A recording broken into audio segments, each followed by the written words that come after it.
Allez, salut tout le monde, salut et bienvenue dans une nouvelle vidéo. Je suis Cody McLeod et vous êtes bien sur la chaîne des rebuts du catch, que ça soit en vidéo, là vous me voyez, ouh c'est moi, ou sinon peut-être à l'audio sur Spotify, Deezer, SoundCloud, toutes les reviews, tous les podcasts, tous les reviews. De toute façon vous le savez, je fais les reviews en format podcast, ça veut dire peu ou pas de coupure. Souvent, il y en a peu. Pourquoi je fais comme ça? Parce que c'est ma façon de faire et je préfère, bien entendu. Et donc, c'est également disponible en audio. Si par exemple, tu n'as pas le temps de regarder la vidéo et que tu dois aller au boulot, que tu dois aller chercher ta copine pour aller faire un tour après dans tous les magasins ou aller chercher ton mec ou autre, tu peux écouter également la review, que ça soit sur SoundCloud, sur Deezer, sur Spotify, etc. etc. Et donc aujourd'hui, je suis très heureux de vous retrouver tout simplement pour parler de All Japan Pro Wrestling. J'ai fait n'importe quoi, je m'en excuse, ça commence bien. Pour parler du dernier show de la All Japan Pro Wrestling, le show s'intitule The Triple Crown of Wild Darkness. Voilà, tout simplement. Et c'est le broadcast 2020 numéro 8. Alors, pour commencer, pourquoi c'est quoi le broadcast 2020? Alors, si je dis pas de conneries, le broadcast 2020, c'est tout simplement les shows qu'il y a eu sans public de All Japan, qui sont entre guillemets des shows un peu hors de ce qu'il y a habituellement. Voilà, c'est vu les conditions actuelles, ils font des shows particuliers qu'ils ont appelés broadcast 2020, et donc c'est des shows souvent qui ça reste quand même des gros shows de All Japan, mais ils les ont appelés un peu différents. Alors voilà, c'est par rapport seulement au confinement, bien entendu. Je tiens à préciser, avant de commencer, je ne suis pas non plus un grand spécialiste de All Japan Pro Wrestling. J'ai fait beaucoup de recherches pour cette review parce qu'il y a certains mecs que je connaissais pas, et pour mieux parler d'eux, j'étais bien entendu obligé voilà, d'en connaître un peu plus pour bien vous en parler, parce que je me vois pas personnellement faire une review et puis vous dire bon c'est un tel contre un tel et puis pas vous dire trop qui est qui. Donc voilà, donc j'ai besoin un peu de faire un peu de recherche. Alors il y a sûrement des infos quand même qui vont passer à côté, parce que comme je suis pas un spécialiste, de temps en temps voilà, il y a des trucs qui vont passer à côté, mais voilà, j'espère en tout cas que je vais être le plus clair possible. C'est vraiment l'objectif. Comme d'habitude, je vais faire un petit 5-6 minutes au début de vidéo pour vous expliquer pourquoi j'ai aimé le show et pourquoi selon moi c'est à voir. Peut-être des fois que ça arrivera, je vous dirai moi personnellement ça m'a pas plu, mais j'irai pas plus loin parce que c'est la partie un peu sans spoil, et je me dis peut-être que certaines personnes ils aiment bien avoir un peu mon avis vite fait à la fraîche, et puis s'ils ont envie d'aller le voir comme ça, ils vont regarder le show après. Voilà, ça dépend, hein. Il y en a qui s'en foutent d'être spoil, il y en a qui préfèrent ne pas être spoil avant d'aller regarder un show. Voilà, si vous voulez pas être spoil, vous avez 5-6 minutes à chaque fois de review où je vous dis à peu près ce que j'en ai pensé, vous expliquez un peu le pourquoi il y avait ce show, etc. etc. Donc voilà, hein. C'est ma façon que j'ai trouvé de faire des reviews.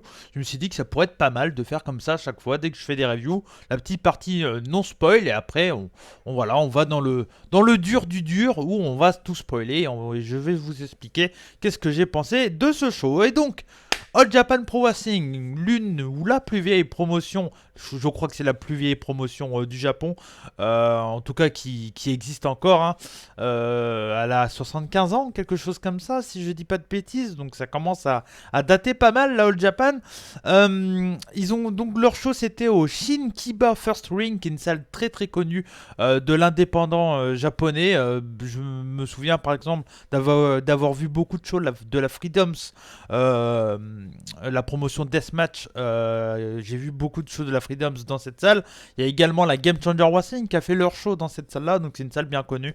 Si vous êtes fan de Puro en règle générale, hein, et que vous regardez la Zero One également, la Freedoms, la All Japan, etc., etc. Là, ils utilisent la salle, donc c'est à huis clos, il n'y a pas de spectateurs.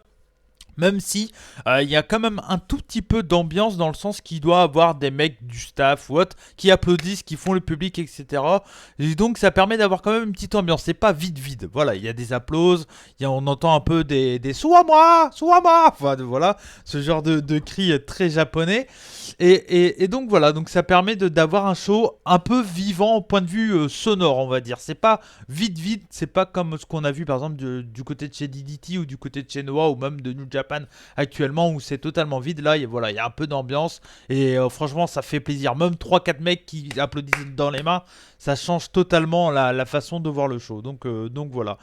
C'est un show qui a été diffusé le 30 juin 2020. Voilà, il avait été enregistré un peu avant, je crois. Ça n'avait pas été diffusé en live, hein, si je dis pas de bêtises. Et donc c'est disponible sur le All Japan Pro Wrestling TV, qui est tout simplement leur network de la AJPW. Donc voilà, donc c'est pareil, c'est du 900 yens, je crois que c'est à peu près le même prix que NJPW. Donc si vous voulez découvrir un network, c'est clairement du copier-coller, hein, c'est fait de la même façon. Donc si vous connaissez, le NJPW World, vous ne serez clairement pas perdu, hein. Donc voilà, n'hésitez pas à aller vous abonner, c'est ajpw.tv pour aller faire un tour sur le site. Je crois qu'il est traduit en anglais, si je ne dis pas de bêtises. Donc voilà, en tout cas on arrive à s'en sortir même en tant que français. La version que j'ai regardée, c'est la version télé, parce que je ne suis pas abonné au All Japan Pro Wrestling, mais c'est disponible, mais je pense que je vais peut-être m'abonner, clairement, parce que voilà, la All Japan m'intéresse bien. Et je vais vous expliquer pourquoi dans cette review. Donc voilà, donc c'est une version un peu différente enfin c'est la version de télévisée que j'ai vue. Et c'est une version qui est assez courte, elle dure un peu moins de 2 heures, donc ça c'est peut-être un bon point pour ceux qui ne connaissent pas trop la All Japan et qui veulent découvrir. Voilà, ça dure 2 heures, c'est assez rapide, donc du coup c'est plutôt cool à regarder. Et il y a un truc aussi, c'est que dû à la diffusion TV, et je sais que ça arrive dans pas mal de promotions également, et pas que All Japan. Je sais que par exemple pour Zero One, j'ai vu déjà le cas, j'ai vu également le cas pour Big Japan, que en fait quand il y a des shows qui sont diffusés en version télé, diffusée à la télé tout simplement. Les premiers matchs sont souvent un peu coupés. Par exemple, les entrées sur les premiers matchs, comme c'est pas des matchs importants, sont un peu coupées, etc. Et quand il y a des dives à l'extérieur, quand les deux mecs sont à l'extérieur en train de se poser comme ça, où il se passe pas grand chose, ça coupe et du coup on les revoit sur le ring. Ça permet voilà d'avoir un match, d'avoir tout le temps un truc hyper rythmé du coup. Je suis pas un grand fan de ce genre de coupure, j'aime bien avoir des temps morts dans les matchs de catch, c'est aussi un truc que j'aime personnellement. Après voilà, je sais que certains ça dérangerait pas, que ça dérange pas. Moi personnellement, ça m'a pas non plus dérangé, mais des fois on a un peu du mal à savoir si on a vu vraiment tout le match ou si vraiment on a vu limite qu'un best-of des meilleures prises. Donc c'est pas évident à noter des matchs quand ils sont coupés. Donc c'est quand je vais aller plus loin dans les matchs, voilà, il y a certains matchs j'ai vraiment eu du mal à rentrer un peu dedans du fait que comme c'était coupé, c'était un peu compliqué, mais ça reste quand même voilà un très bon show. Enfin un très bon show, ça reste un beau show dans la moyenne, je trouve. Donc voilà ce que j'ai à dire à peu près dans la partie sans spoil. J'ai pas d'autres trucs à dire, je réfléchis. Est-ce que j'ai des trucs à dire encore en plus dans les sans spoil? Il y a, non, ouais, voilà, pour bien comprendre à peu près tout ce qui se passe, je lis un peu mes notes en même temps, hein. C'est pour ça, bien entendu. En gros, les deux premiers combats, c'est une coupe de rookie. C'est un peu comme la Young Lion Cup. Je vais plus partir dans la précision un peu plus tard, mais si vous voulez vous mettre dans le show, vous avez regardé la carte et que vous dites putain, c'est quoi je retrouve le nom, la Asunaro Cup, c'est tout simplement une coupe de rookie comme la Young Lion Cup. Et donc, c'est les deux premiers combats, mais ça, je vais revenir tout de suite dessus. Et il y a également un gros conseil que je vous donne si vous voulez suivre de la All Japan pour la première fois ou n'importe quelle promotion en fait en règle générale et surtout les promotions japonaises, c'est que pour savoir qui est qui tout simplement, je vous conseille de regarder Catch Match avant. Regardez vous quand il y a un show, vous cliquez sur le show sur Catch Match et il y a un petit encadré card et en cliquant dessus vous avez que la carte et pas les résultats, comme ça vous êtes pas de spoil et comme ça vous savez à peu près avec les noms. Comme rien n'est traduit en notre alphabet, c'est un peu compliqué à savoir qui est qui quand on connaît pas trop. Et c'est clairement un conseil que je vous donne de regarder Catch Match et ça permet de savoir à peu près qui est qui. Donc voilà. Pour la partie no spoil, c'est fini. Donc si vous voulez pas être spoil, n'hésitez pas à aller faire un tour et puis revenir plus tard quand vous avez vu la fin du show. N'hésitez pas à laisser un petit like. En tout cas, je compte sur vous pour soutenir, parce que j'essaye de parler, vous l'avez remarqué, un peu de tout, du deathmatch. Je vous l'ai dit, je ferai des reviews de shows japonais, que ça soit NJP ou autre. Et là vous avez on a déjà fait DDT, là je fais du All Japan.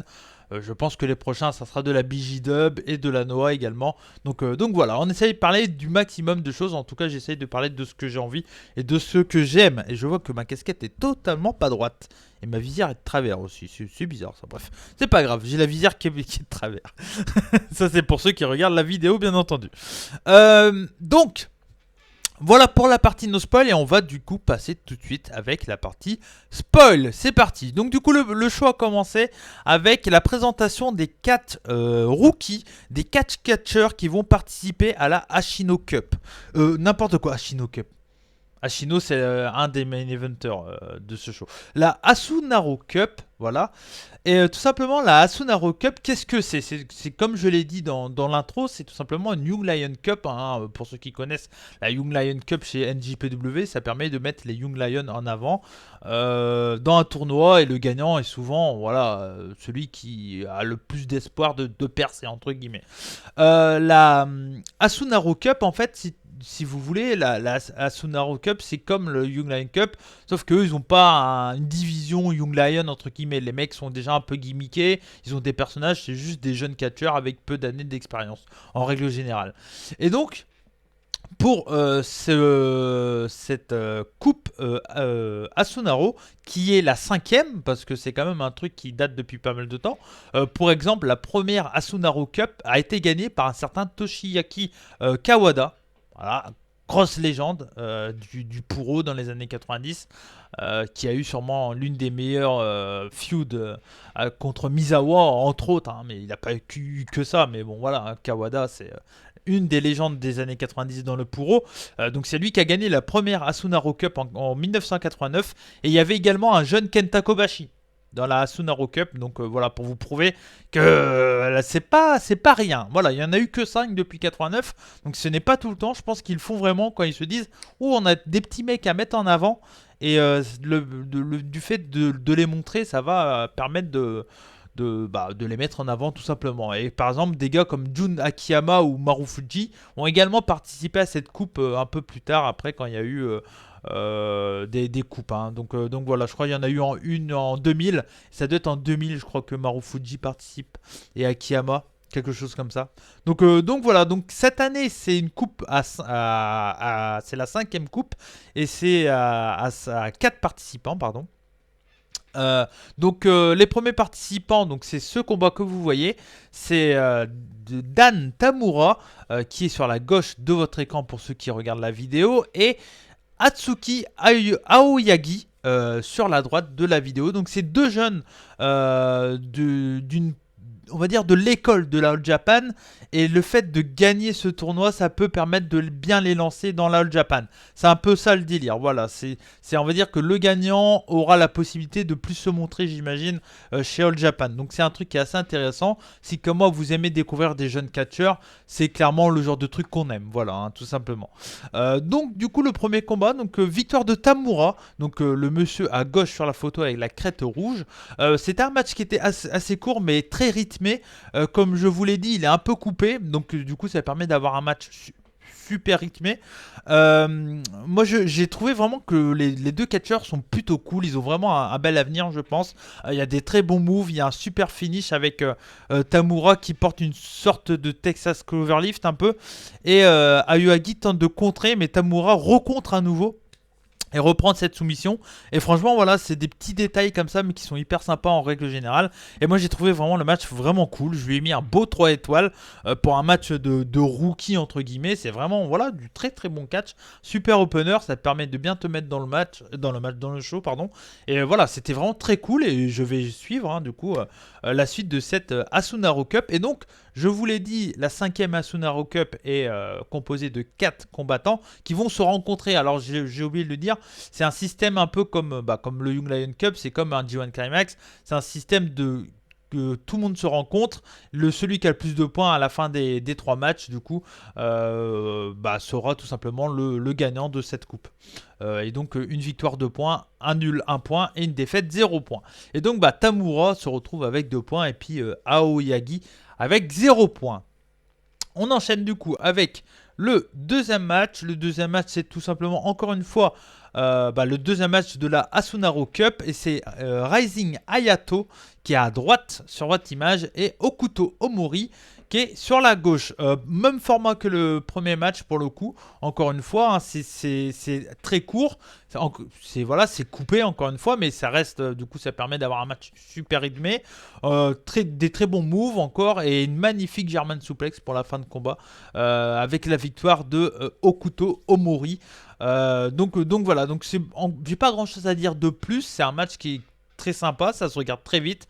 Je pense que en vrai ça doit durer du 6-7 minutes. Donc en coupé ça doit durer du 5-6 minutes. Voilà, je pense qu'il y a 1 minute qui est coupée quand ils sont un peu à l'extérieur, etc. Donc c'est des formats très courts. C'est plaisant de voir des nouveaux catcheurs. C'est des beaux talents. Ils sont assez charismatiques déjà. Ils ont une espèce de gimmick déjà pour certains. Donc voilà, c'est très plaisant. Et je vous conseille d'aller faire un tour si vous êtes assez curieux. On enchaîne avec le troisième combat de ce show avec tout simplement Black Mensor et Takao Omori, donc les messieurs à gauche. Là, c'est voilà. Et Purple Haze, donc c'est Utamaro et Zeus. Alors Zeus, c'est le gros bonhomme qui est à droite et Utamaro, c'est celui qui a le masque de chat. Encore une fois, je le répète, c'est pour ceux qui regardent la vidéo. Si vous voulez voir les images et que vous écoutez, n'hésitez pas à aller faire un tour après sur la chaîne YouTube des rebuts du catch. J'ai adoré ce combat. Clairement, j'ai adoré parce que je connaissais personne vraiment. Alors, j'avais déjà vu des images de Zeus plusieurs fois. Je me souviens de l'avoir vu, je crois, en finale d'un Championship Carnival, qui est le G1 Climax de la All Japan. Je crois qu'il avait été en finale contre Marufuji ou peut-être contre Kyo. J'ai oublié son nom, ça va me revenir, je vais le retrouver. La grosse star de la All Japan. Miyahara, voilà. Je confonds un peu avec tous les noms, je m'en excuse. Je crois que je l'avais vu en finale du Championship Carnival contre Miyahara, ou peut-être dans un match de championnat. Enfin, ouais, je sais plus. Mais en tout cas, c'est quelqu'un qui est assez âgé. Je crois qu'il a une 50 ans, quelque chose comme ça. Mais c'est une masse, quoi. Le mec, c'est une machine. Il est hyper baraque et tout. Et il est assez intéressant parce que pour un gros big guy, un peu hyper baraque comme lui, il est assez agile et il porte des belles prises et tout. Il a un beau finish qui est tout simplement le jackhammer. Donc ça fait assez plaisir. Et voilà, c'est un match qui est très rythmé. Un bon match par équipe. Tu as l'équipe des Purple Haze, donc Zeus et Utamaro qui attaquent dans le dos leur adversaire. Ça permet d'avoir une hit assez intelligente sur Black Mensor. Du coup de Zeus et puis de Utamaro, c'est bien, ça s'enchaîne bien. Puis derrière, voilà, il y a les retours, les faux retours, etc. Et puis victoire de Zeus sur Black Mensor avec un jackhammer. Donc voilà, c'était vraiment un bon match. Je lui ai mis la note de 3 étoiles également. De 3 étoiles également. Et voilà, ça se regarde très bien. C'est pas exceptionnel, mais ça se regarde très bien. Et voilà, moi j'ai vraiment bien aimé Zeus encore une fois. Faudrait que j'essaie de me remater un peu ce qu'il a fait avant parce que je sais qu'il est quand même là depuis pas mal de temps, l'ami Zeus. Donc voilà, on enchaîne avec avec 2 catcheurs que certains d'entre vous doivent connaître, je pense. On commence par le premier, Tajiri. Voilà, la légende japonaise. J'en ai parlé il y a peu de temps avec l'ami Dolo et Enzo sur la chaîne des rebuts du catch quand on a parlé de ECW One Night Stand 2005 dans Il était une fois qu'on a fait en live mardi dernier. N'hésitez pas à aller rattraper le replay, que ce soit en audio partout ou en format vidéo si vous le souhaitez sur YouTube. On en a parlé en 2005, il était déjà là et là il est encore là, l'ami Tajiri. Il était cette fois-ci accompagné de Yuma Aoyagi et il faisait face à Seigo Tachibana et Yoshitatsu. Voilà, également Yoshitatsu, catcheur qui s'est fait connaître également du côté de chez WWE, voilà, pendant un certain temps. Ça n'a pas trop marché du côté de chez WWE, mais c'est pas un mauvais catcheur, c'est pas non plus un catcheur exceptionnel, je trouve, mais ça reste plutôt un catcheur assez sympa. À noter également que Yoshitatsu est l'actuel Gaora TV Champion, qui est le titre de la télévision, Gaora tout simplement. Je crois que c'est la télé qui héberge les shows de la All Japan ou quelque chose comme ça. Je sais pas trop, mais en tout cas voilà, c'est un des titres. Je crois que c'est un titre All Japan, hein, si je dis pas de bêtises.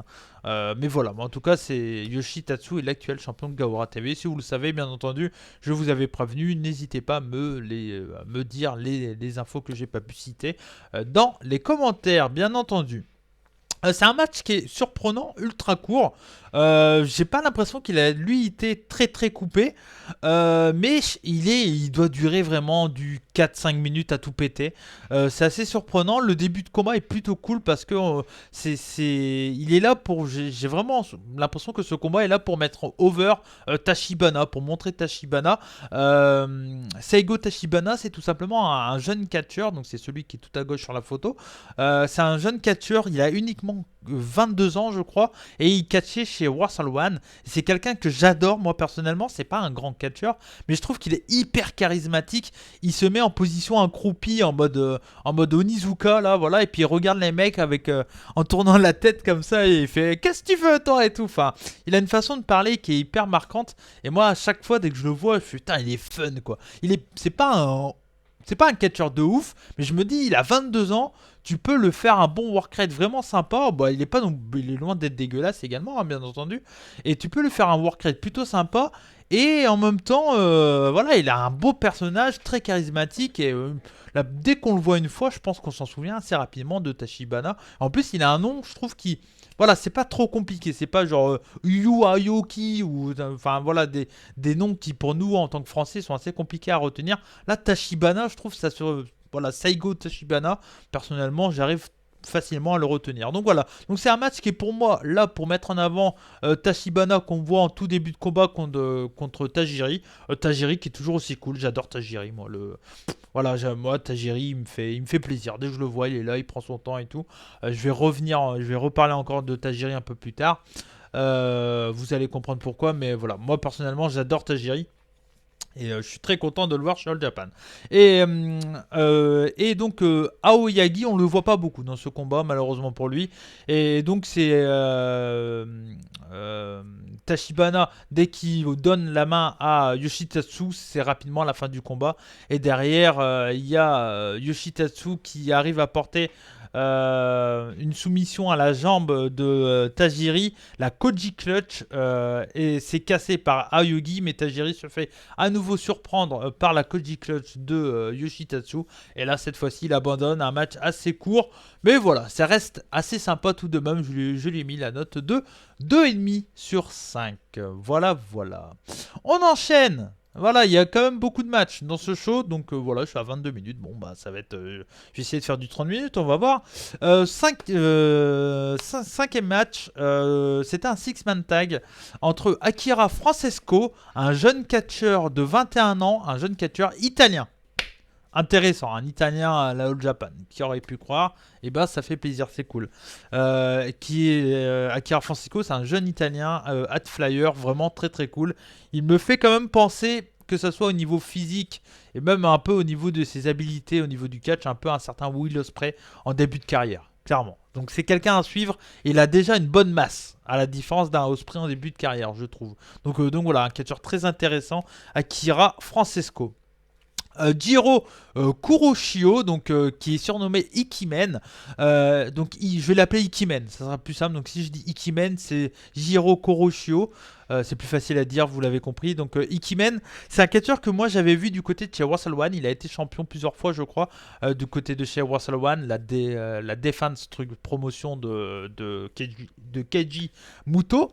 Et donc Ikimen, moi c'est un catcheur que j'aime bien. C'est un babyface, très fun. En fait, je crois que Ikimen, ça veut dire la veste ou quelque chose comme ça, ou l'homme qui porte une veste ou un truc du style. Et en gros, Ikimen, c'est un catcheur qui a une jaquette avec lui et se balade avec sa jaquette. Il met des coups de jaquette et tout. C'est un personnage très comédie, mais qui peut être quand même assez sérieux parce qu'il a été quand même champion Wrestle One, donc ce n'est pas rien.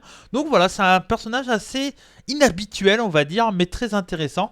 Et ils étaient également accompagnés de Kento Miyahara, qui est l'ace, tout simplement, de la All Japan, la grosse star de la All Japan. Ces derniers temps, il a été un peu mis en retrait au point de vue du main event, mais il a été au main event pendant très très longtemps. Donc voilà, moi je le kiffe énormément. Miyahara, c'est un bonbon sur le ring, un bonbon. Et il faisait face à Evolution, donc Hikaru Sato et Yosuke Okada, et ils étaient accompagnés également de Shuji Ishikawa. Donc Evolution avec Shuji Ishikawa, je crois aussi également que Shuji Ishikawa fait partie d'Evolution. Je crois, j'ai un doute. Donc Shuji Ishikawa, c'est quelqu'un qui est pareil, une grosse légende du Puro en général. Lui, il a été champion chez DDT, il a été champion de Deathmatch chez Big Japan Pro Wrestling, champion Strong chez Big Japan Pro Wrestling, et également champion Triple Crown une fois, je crois. Et c'est également l'actuel champion par équipe de la All Japan avec un certain Suwama. J'en reparlerai, l'actuel champion Triple Crown également. Donc il est champion par équipe avec Suwama. Actuellement. Donc voilà, avec l'équipe des Violent Giants. Donc voilà, grosse équipe, les Violent Giants. Si vous aimez les mecs qui tapent fort, là, à mon avis, vous allez kiffer votre race. Et donc, c'est un match, encore une fois, qui est assez sympa. J'ai noté que le début de combat, c'est avec Francisco Akira qui fait quelques moves de hatfly et tout. C'est vraiment cool. Vraiment un bon catcheur à suivre. Hein. Lui, je pense que ouais, ça va être cool à suivre, je pense. Francisco Akira. J'ai noté également que Miyahara crève l'écran comme d'habitude. Sato et Okada se comprennent pas trop dans ce combat. Donc il y a les heals, on va dire, qui se volent un peu la place. Il y a un qui va pour taper dans la main, puis en fait c'est l'autre qui prend la place, etc. Ce genre de truc assez basique.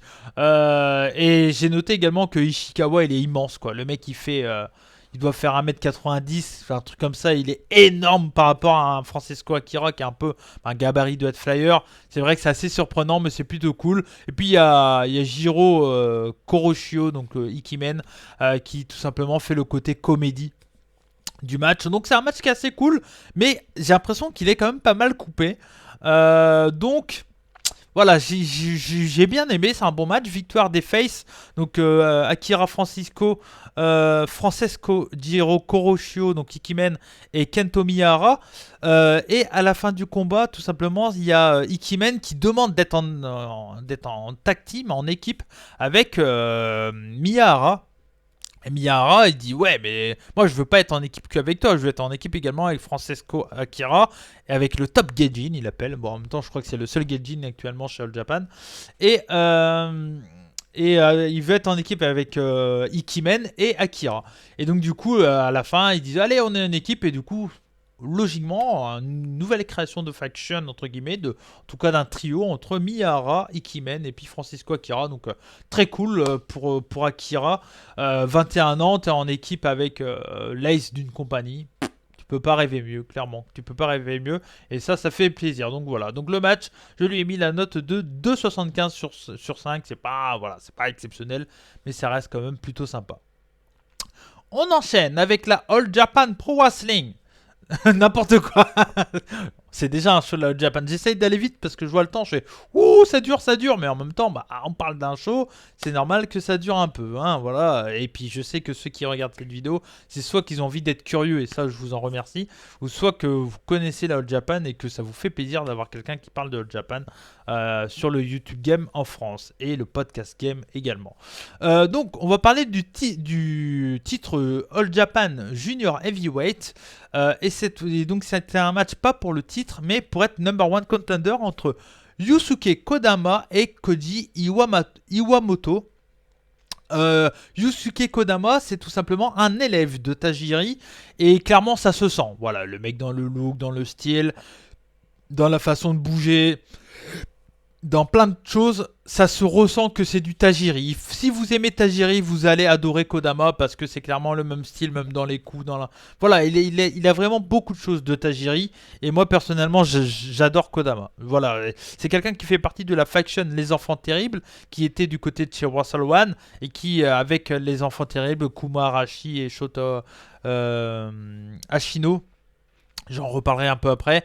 Ils sont arrivés chez All Japan et pas que, ils sont plus ou moins freelance. On a vu par exemple également Kodama du côté de chez Big Japan, donc ça c'est cool. Et face à lui, Koji Iwamoto, alors j'ai oublié de faire des recherches sur lui, mais je crois que c'est quelqu'un qui est là depuis pas mal de temps dans la division junior. Si je dis pas de bêtises, alors peut-être que je me gourre et je m'en excuse, mais je vous avoue, je le connaissais pas avant de regarder ce show.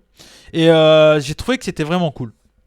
C'était cool. Alors voilà, si vous aimez le style de catch de Kodama, à savoir un style de catch assez mou, ça prend son temps, ça tape fort, etc. Mais des fois ça accélère d'un coup, vous allez aimer. C'est un style particulier, mais c'est comme ça.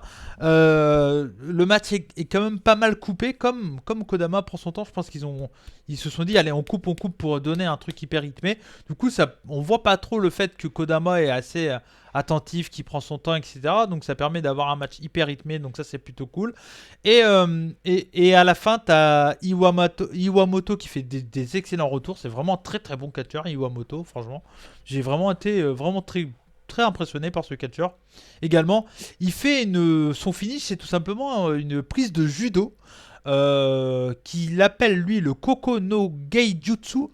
Et le nom de judo, c'est le Harai Goshi. Donc, si vous faites du judo, peut-être que vous connaissez le Harai Goshi. Je vous avoue que j'ai fait un peu de recherche pour savoir de quoi j'allais parler, hein, quand même. Et donc, le Harai Goshi, c'est une prise de judo qui permet en fait de basculer son adversaire sur le dos directement. Peut-être ça fait un hippon, peut-être. Hein, je ne suis pas un spécialiste de judo. Mais en tout cas, le finish de Iwamoto, c'est le Harai Goshi, donc le Koko no Geijutsu. Et il le fait lui, mais il jette son adversaire sur la nuque, donc c'est extrêmement violent. En plus, il le fait avec l'élan, c'est très stiff, très visuel, c'est excellent, super finish. C'est une prise de judo, mais pas besoin d'en faire plus, des fois dans le catch, clairement. Et donc, victoire d'Iwamoto qui va être challenger numéro 1. Et j'ai oublié de regarder contre qui c'était. Et je m'en excuse.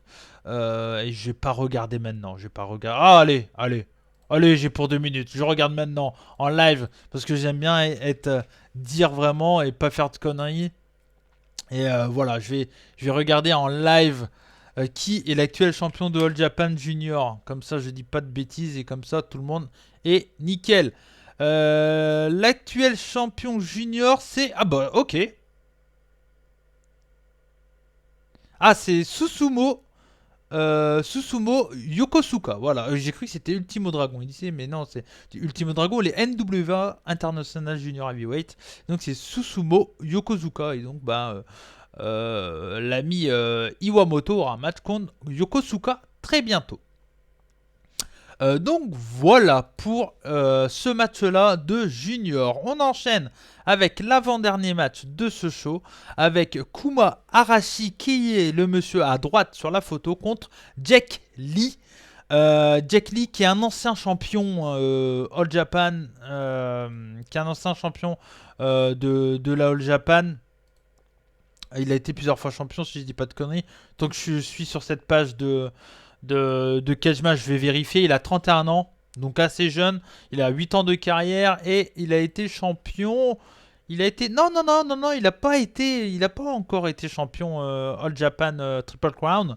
Mais il a été champion par équipe avec Koji Iwamoto. Bah voilà. Ah non, dans la All Asian Tag Team, donc ça c'est encore différent. Il a été champion avec Naoya Nomura, voilà, pour être plus précis. Il a été champion par équipe, mais je crois qu'il a pas gagné un tournoi, je crois. Il a gagné le Royal Road Tournament 2019. Non. Il a été demi-finaliste du Ikitusen Strong Climb, donc qui est le G1 Climax de la Big Japan. Mais voilà, donc c'est un freelance, c'est quelqu'un qu'on voit de plus en plus, qui est vraiment pas mal. Un grand gabarit, qui n'hésite pas quand même, malgré son grand gabarit, à faire des beaux moves, des moonsaults, etc. Donc c'est vraiment très cool. Kuma Arashi, moi j'aime bien. C'est un gros... c'est un petit bonhomme mais assez costaud. Voilà, c'est un gros gabarit. Pour ceux qui ne connaissent pas, c'est un peu le même style qu'un Taz, un peu. Voilà, petit mais assez large. Et voilà, c'est quelqu'un qui porte des grosses souplexes, qui est assez stiff, qui utilise son poids. C'est un match qui est assez plaisant. Encore une fois, ça est pas mal coupé, donc ça permet de pas avoir trop de manque de rythme, donc ça c'est plutôt cool. Et c'est un match que je lui ai mis personnellement la note de 3 étoiles. Voilà, j'ai trouvé que c'est pas un grand match, mais ça fait le taf. Voilà, ça fait le taf. Franchement, hormis le main event qui est vraiment pour moi à voir à tout prix, le reste de la carte, ça fait le taf. Voilà, franchement, ça fait le taf. Et donc, on passe au main event de ce show. C'était Suwama. Donc c'est Suwama qui est l'actuel champion, donc c'est le monsieur à droite sur la photo, qui est l'actuel champion Triple Crown. C'est son 7e règne de champion chez All Japan, donc Triple Crown champion. C'est son 7e règne. Et c'était sa première défense de son 7e règne. Donc voilà, donc première défense. Voir s'il était toujours en calibre de pouvoir tout simplement garder ce titre prestigieux. Hein, le Triple Crown, c'est peut-être l'un des titres les plus prestigieux au Japon. Avec le IWGP peut-être, Heavyweight. Sûrement même. Et le GSC, Heavyweight. Le titre de la Noah, je pense que c'est les 3 gros titres, on va dire, du Japon. Et donc face à lui, il avait Shotaro Ashino, que moi personnellement j'adore, le leader des Enfants Terribles. Il a été pendant 1 an, je crois, champion chez Wrestle One, une promotion que je regardais pas mal ces derniers temps, mine de rien, et que j'avais apprécié, que j'ai apprécié la Wrestle One grâce à ce catcheur-là, Shotaro Ashino, et surtout dans sa feud contre T-Hawk de Strong Hearts, que j'avais clairement aimé. Et donc Suwama contre Shotaro Ashino, c'était une affiche que quand j'ai vu qu'il y avait ça sur le papier, j'ai fait waouh, ça va être costaud, ça va être très cool. Et je vous le dis tout de suite, hein, c'est du 4,25 sur 5, c'est clairement un match à voir. Voilà, pour moi, s'il y a un match à voir, c'est celui-là. Voilà. Comme ça, je vais pas plus loin. Je vous ai même pas dit le résultat d'ailleurs encore. Donc si vous voulez pas être spoil, allez voir ce match. C'est 4,25 sur 5 pour moi. C'est vraiment un bon match. Voilà, je vous le conseille fortement. Et maintenant, on va spoil. Et donc, c'est un match qui est très classique. Voilà, très classique dans la construction, dans le sens que Ashino, lui, il est spécialiste d'un truc, c'est qu'il est spécialiste de l'Ankle Lock. Et l'Ankle Lock, donc le Angle Lock, hein, la clé avec le pied, hein, tout simplement, voilà, la prise de Kurt Angle. Mais le nom de la vraie prise, c'est l'Ankle Lock. Ankle, A-N-C-K ou K-L-E peut-être. Ankle, bon, je sais pas ce que ça veut dire, bon, vous m'avez compris.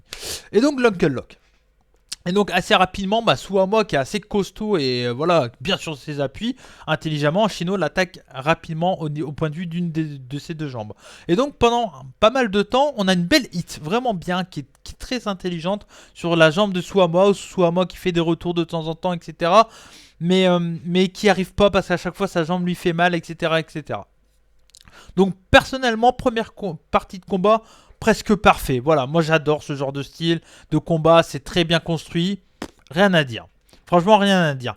Là où, encore une fois, comme ce que j'avais dit lors de du show de la DDT, dans le match Endo contre Tanaka, le main event de Peter Pan, ou pareil, même style de catch un peu, dans le sens bien, voilà, ça se met dans la gueule, une bonne hit d'un catcheur sur un autre, etc. Très bien. Et à un moment, Suwama, sa jambe, il la sent plus. Et ça, ça fait chier. Parce que il y a un moment dans le combat, Suwama revient et reprend la force. Et donc là, on a des beaux échanges et tout. C'est vraiment nickel, hein. C'est vraiment, voilà, c'est, tu peux manger dessus, quoi. C'est propre. Mais ça me dérange que les mecs, d'un coup, leurs jambes, ils leur font plus mal, quoi. Putain, pendant le match dure 27 minutes, il est pratiquement pas coupé. Il y a juste un moment où c'est coupé parce qu'il y a un saut à l'extérieur, il se passe rien, du coup il coupe et ça permet de revoir les mecs directement dans le ring. Donc ça, c'est bon, pour le coup, ça me dérange pas. Mais tu dis, le match dure 27 minutes, pendant au moins 20 minutes, facile. Suwama, il vend sa jambe et au bout de 20 minutes, il sent plus. Parce qu'il est trop énervé, il fait trop de prises. Alors ouais, je peux comprendre le fait sur l'adrénaline, tout ça, il sent plus sa jambe. Peut-être certains vont me dire ça, mais je sais pas, ça me dérange un peu. Ça me dérange un peu personnellement. Mais bon, c'est un gros détail, hein, clairement. Le match en lui-même, il est vraiment cool. Voilà, grosse force de Suwama que j'adore, très dans le style old school. Pour information également, la All Japan, c'est un style Kings Road. Et le Kings Road, c'est tout simplement un style très old school, très pourreau, old school à l'ancienne. Et donc voilà, hein, les 3 quarts des combats sont dans ce style-là. Et donc on reconnaît vraiment ce style-là avec un catcheur comme Suwama qui a une 40aine d'années, qui a 7 règnes de Triple Crown, un des plus grands catcheurs de la All Japan, je pense. Clairement. Et donc voilà, donc c'est vraiment un très bon match. Je lui ai mis la note de 4,25 sur 5. Suwama gagne avec un last ride très puissant, énorme, mais un gros last ride pour la victoire. Donc c'est vraiment un bon match, une super première défense de titre. Je pense qu'Ashino, un jour ou l'autre, il aura sa chance pour être champion. Je pense, il est clairement excellent, j'adore ce mec. Et je pense que voilà, c'était trop tôt pour qu'il ait sa chance pour le titre. Mais c'est déjà très bien et ça peut raconter une petite histoire. Si par exemple, si c'est lui qui arrive à prendre le titre à Suwama un peu plus tard, avec du public et tout, ça peut être voilà, vraiment très très cool. Donc moi j'ai adoré ce main event. C'est vraiment le match que je conseille fortement. Sinon, le match pour être number one contender junior qui était vraiment sympa également. Sinon, c'est pas un grand show de la All Japan, mais ça reste vraiment plutôt sympa. Donc voilà, et dernière information, à la fin du combat, donc Suwama gagne, et c'est son coéquipier, Shuji Ishikawa, qui sont en équipe, hein, je vous l'ai dit dans les Violent Giants, qui sont les actuels champions par équipe de la Japan Pro Wrestling, et donc ben, c'est son ami Ishikawa qui vient défier Suwama pour le titre Triple Crown, et ça rappelle grandement les confrontations entre des Misawa, Kenta Kobashi pour le titre Triple Crown dans les années 90, où c'est ces deux mecs qui sont champions par équipe, mais qui veulent savoir qui est le meilleur dans des champions par équipe, quoi. Et ça, c'est cool. Et c'est deux quarantenaires, Ishikawa et Suwama, et ça va donner un super combat, quoi, je pense. Et je pense qu'ils vont le faire avec du public, du coup. Et ça va être très cool, donc ça à suivre. Et je vous en parlerai, je pense, très bientôt sur la chaîne des rebuts du catch, bien entendu, dès que le show avec comme main event Ishikawa contre Suwama aura lieu. Donc voilà pour cette review de la All Japan. Match que je vous conseille clairement, c'est le main event. Voilà, si vous n'avez pas trop le temps, regardez le main event. Après, le reste est vraiment cool. Encore une fois, c'est un show qui dure 2 heures, comme c'est un peu coupé et tout. Donc c'est pas un show qui prend énormément de temps à regarder, mais ça reste vraiment très très cool. Donc je vous conseille fortement de regarder la All Japan. J'ai pris 40 minutes de temps, mais comme je parle et vu que c'est un format podcast, c'est ça aussi, hein, voilà, faites autre chose si vous voulez pas rester devant votre vidéo. C'est vraiment ce que je veux essayer de faire sur la chaîne des rebuts du catch. Dites-moi si vous aimez ce style de format, si vous vous dites, essaye de faire un peu plus court. Mais si je fais plus court, je peux pas être aussi précis. Voilà, si vous voyez ce que je veux dire. En tout cas, j'espère que cette vidéo vous a plu. N'hésitez pas à partager à mort la vidéo. Il n'y a pas de review de All Japan en France. Je suis actuellement le seul. Mais si vous voulez en faire, faites-en. Faites-vous plaisir. Moi, plus il y a de gens qui parlent de catch que j'aime, plus ça me fait plaisir. Donc surtout, n'hésitez pas. Mais en tout cas, pour le moment, moi, j'en parlerai et je vais essayer d'en parler de plus en plus. Hein. Je vous l'ai dit, 2020, je vais essayer de faire beaucoup de reviews hors hebdo.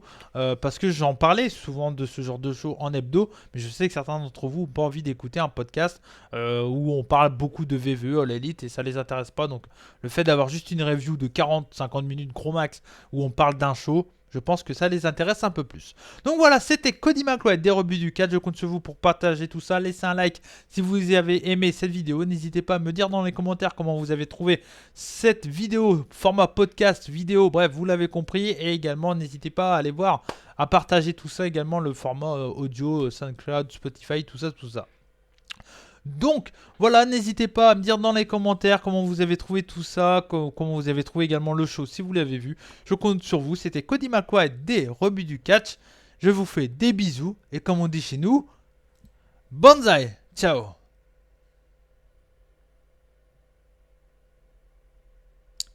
Bonsaï, soyez curieux. Qu'est-ce que je raconte? En fait, j'ai bugué, mais c'est pas grave. Je vais laisser comme ça, c'est la fin de vidéo. Allez, comme on dit chez nous, bonsaï, et surtout n'oubliez pas, soyez curieux. Ciao.